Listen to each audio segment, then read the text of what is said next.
ঘুম থেকে জেগে মা দেখেন নবজাতক সন্তান পাশে নেই।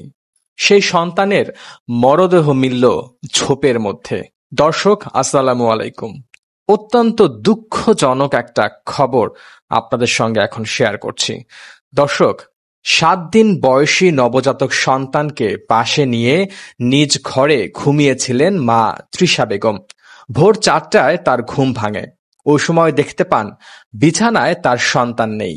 স্বামী ঘুমিয়েছিলেন অন্য কক্ষে।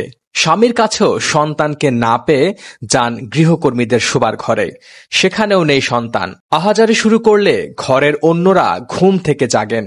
কয়েক ঘন্টা খোঁজাখুঁজির পর অবশেষে সকাল 9টার দিকে শিশুটির সন্ধান মেলে বাড়ির পাশে ঝোপের মধ্যে, তবে জীবিত নয়, মৃত অবস্থায়। রাতের আধারে ঘর থেকে নিয়ে গিয়ে 7 দিন বয়সী নবজাতককে মেরে ফেলার এ ঘটনা ঘটেছে আজ মঙ্গলবার কিশোরগঞ্জের ভৈরব পৌর শহরের নিউ টাউন শহর এলাকায়। পুলিশ ও পরিবারের সদস্যরা জানান, শিশুটির বাবা doctor Usman Gani Dhaka medical college হাসপাতালের সার্জারি বিভাগের সহকারী অধ্যাপক।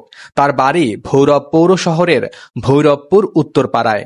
তিনি 2 বিয়ে করেছেন। প্রথম স্ত্রী একজন চিকিৎসক, তিনি থাকেন ঢাকায়। 3.5 বছর আগে ওসমান গনি দ্বিতীয় বিয়ে করেন। দ্বিতীয় স্ত্রীর নাম তৃষা বেগম। তৃষার বাবার বাড়ি কুলিয়াচরের 6সুতি গ্রামে। 7 দিন আগে তৃষা একটি ছেলে সন্তানের জন্ম দেন। গনি তৃষা দম্পতির আরও একটি সন্তান রয়েছে। সন্তানদের নিয়ে তৃষা থাকেন ভৈরব পৌর শহরের নিউ টাউন এলাকায় একটি ফ্ল্যাটের 10ম তলায়। তার সঙ্গে সব সময় থাকেন 2 জন গৃহকর্মী ও তৃষার এক বান্ধবী। ওসমান গনি সপ্তাহে একদিন শুক্রবার ভৈরবের একটি বেসরকারি হাসপাতালে রোগী দেখেন। তিনি এবার ঈদ করেন দ্বিতীয় স্ত্রীর সঙ্গে। পরিবারের সদস্যরা জানান, ঘুম থেকে তৃষা বেগম জাগার পর শিশুটিকে না পেলেও ঘরের দরজা জানালা সব বন্ধ ছিল। সকাল 9টার দিকে বাসার পেছনে ঝোপের মধ্যে শিশুটিকে পড়ে থাকতে দেখা যায়। তখন ভারী বৃষ্টি হচ্ছিল। শিশুটির মুখে ও শরীরে আঘাতের চিহ্ন পাওয়া গেছে। তৃষা বেগম আহাজারি করে বলেন, আমার পাশ থেকে কিভাবে কারা কোন কারণে আমার সন্তানকে নিয়ে গেল আমি কিছুই বুঝতে পারছি না। তার স্বামী উসমান গনিও একই মন্তব্য করেন। এদিকে ঘটনার পর ওই দম্পতি এবং ওই রাতে ঘরে যারা ঘুমিয়েছিলেন প্রত্যেককে থানায় নিয়ে পুলিশ জিজ্ঞাসাবাদ করেছে।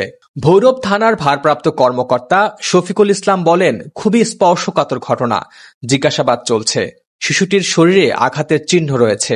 এর বেশি তিনি মন্তব্য করতে রাজি হননি। দর্শক, আমরা ভৈরবে খোঁজ খবর নিচ্ছি। এই ঘটনাটি সম্পর্কে আরো বিস্তারিত জানার চেষ্টা করছি এবং অবশ্যই বিস্তারিত জানার পরে আপনাদের সাথে এই বিষয়টি নিয়ে আরো আলোচনা করা হবে।